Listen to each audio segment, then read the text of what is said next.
We're here today outside the brand new headquarters of Hull Community and Voluntary Services in Beverley Road, Hull. Hull CVS deliver a wide range of products and services. We're going to speak to Tom Greeley, the centre manager, who will tell us how this drop-in centre works, where volunteers and potential volunteers can come right in and find places to put their energies.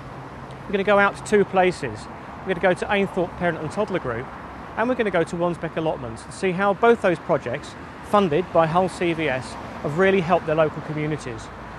One by supporting young families, one by supporting young people, giving them confidence and skills to find long-term employment. Let's speak to Tom Greeley and find out how he makes a little bit of money go a long, long way. Come on. Good morning, Hull CVS. Okay. Hello. Right, well, we're standing here in the Volunteer Centre at Hull CVS. Volunteer Centre Hull is an integral part of Hull CVS. We provide, as you know, at the CVS a range of services for the voluntary community sector across Hull. So besides volunteering, which is very high on the national agenda, we also have the additional services of our links team, grants, information, advice, support, and in top of that we've got our finance services. This particular part of the building is our drop-in centre, where members of the public can come in, inquire about volunteering, meet a member of staff, sit down, log on to the National Volunteering website, www.doit.org.uk, and have a look at anything between 1 and 300 volunteering opportunities to get involved in. Everyone who comes in to us is offered what we call a one-to-one confidential interview with an experienced member of staff, and it's about finding out what your aspirations and your interests are and what area of volunteering you might be excited about.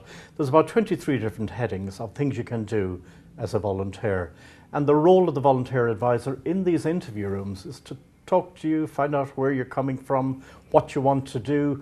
There's around about 16,000 people in Hull alone giving a couple of hours a week free of their time to volunteer. We've been out to Ainthorpe Parent and Toddlers Group and Wansbeck Allotments, the community project there that's running. How do you make those things happen? Well, first of all, we work with organisations like Wansbeck and the Toddlers Groups, and indeed another 300 organisations and groups across the city, and we look to see what their volunteering requirements are.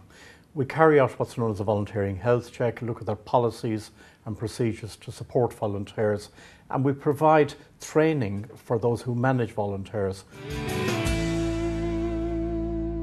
We had a health check from Hull CVS, and one of the ladies came in and told us, went through what we've got in place, our constitution and things like that, and then she said, well, you might need to do this to get the funding, this, that and the other, or some funders look at that. And she gave us a list of people who do funding. So they've actually signposted us, I suppose, into other funders. Hull CVS have really helped us with various funding for our library, 6-month rent, which was fantastic, IT equipment, a camera, you know, really, really good. We're not talking about huge sums of money here, are we? Like for the library, for example, that was just £250. £250, yeah. So what sort of value do these small pockets of money give you? Well, that's really enabled us to refresh a lot of the books that we did have, which were becoming old. And the lady that runs the library, she was a volunteer from PLA. So we've managed to keep her on, she didn't want to leave us, and that £250 has actually enabled us to keep it going. So you're really talking about a little bit of money going a long way Exactly, here, yeah, that'll set us up for a long, long time. There's lots of interest in volunteering, but there's also about 25 different headings that you can get involved in.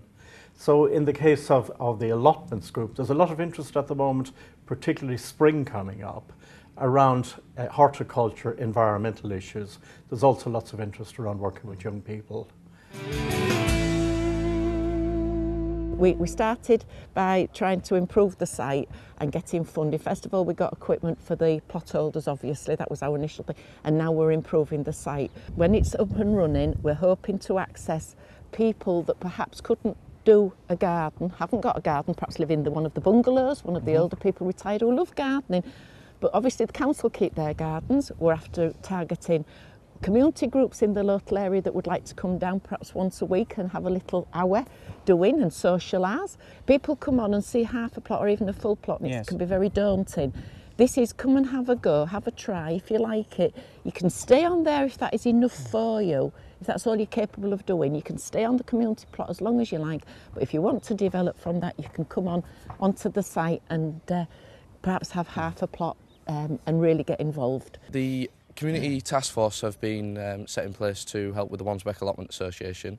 We are building a wheelchair accessible community plot. It was set up in October 2010. It's been running successfully since then, helping out in different projects on behalf of the Hull City Council as well. It was created itself to provide working experience and additional skills to people aged between 18 and 24 who have been out of employment for 6 months or longer.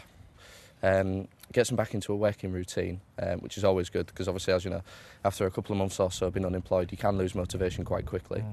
And as you can see, the plot, it's something that the people that we work with can build themselves a project that they can see from start to finish, hopefully, and they can see all the work that they've done and that they've contributed.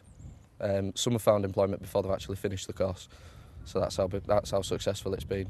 Right, so not only are they practising with their hands, the physical bit, you're getting their mind stimulated as well. Definitely. Okay, thanks, Simon. No problem. My biggest hope is that everyone will have access to volunteering. But the challenge will be to ensure that A, we have the resources to reach out to everyone, and B, we have not just the financial resources, but also the workforce and volunteer resources.